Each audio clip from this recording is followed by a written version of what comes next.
What's going on, ladies and gentlemen? Welcome back to Let Me Be Frank, a podcast about movies.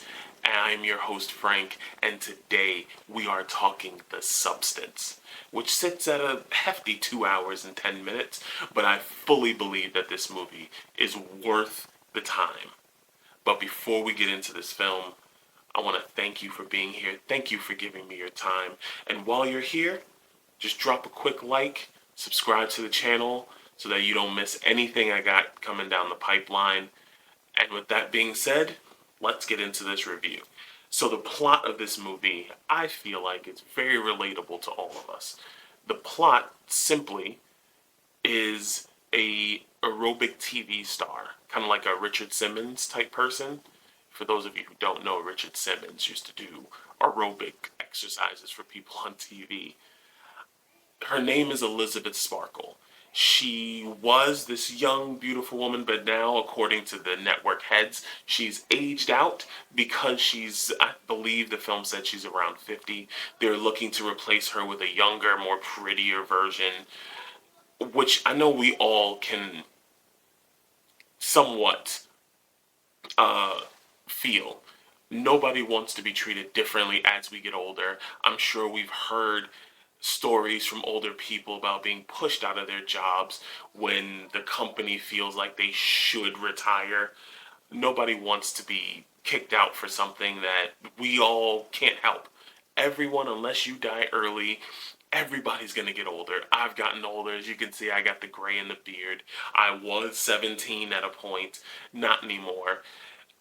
But Elizabeth Sparkle is being pushed out of her position. It's her show. She's all over it. The show is named after her.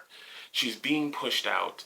One day she gets into this horrific car accident. She's not injured, but she encounters someone who believes that she is a good candidate for something that could possibly help her. She is given what is called the substance, which completely changes her life. And I don't really want to give too much away, but this movie goes completely haywire. She's given the substance, and all she has to do is follow certain rules, which obviously there is no movie if she follows the rules. So she doesn't follow the rules, and her life begins to fall apart. This is more of a sci fi horror. If you've seen The Fly, you're used to the body horror that movie brings as far as like transformations and really gross things. But we're going to talk more about everything else in the movie. It's shot, there's a lot of little quick cuts and disorientating cuts because anytime you've been in a stressful situation, things kind of, move 1,000 miles an hour.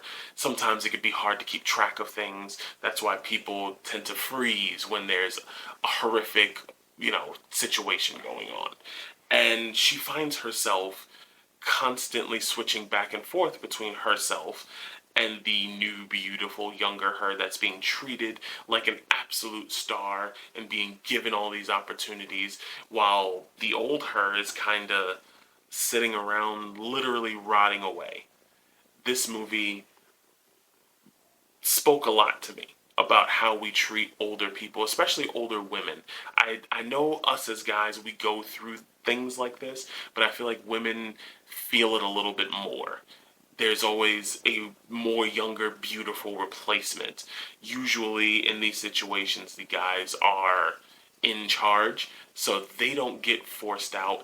And when we do, we typically become alcoholics or we find other means of dealing with it. So I recommend that you don't have any children, none, watching this movie, because when I tell you there is a lot of nudity, ladies and gentlemen, there is a lot of nudity in this movie, and it doesn't feel forced. It's actually necessary to really push the narrative of this film. To me, the use of the substance gives me a huge Requiem for a Dream vibe, and I believe that's the best comparison of how I can tell you that this movie is shot.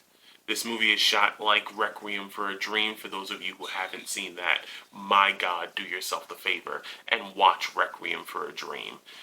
this movie is shot in a very similar fashion. And like I was saying about some of the body horror stuff, it is gonna get kind of gross. It's gonna be kind of nasty at points, but I believe it's all helping drive the narrative. It has a pretty damn sad ending. This movie, I would rate a comfortable, I would say a comfortable 8 out of 10. The movie, especially towards the end, can get a bit, I don't want to say preachy, but it gets a little weird. It gets very, very weird. I liked it. The acting is phenomenal. The music is all in the right places. The cinematography is great. The settings are very, very nice looking. And like I said, the best movie I can compare this to is Requiem for a Dream. Have you seen The Substance? What do you think about it? Let me know in the comments below, and I'll see y'all next time. Stay up.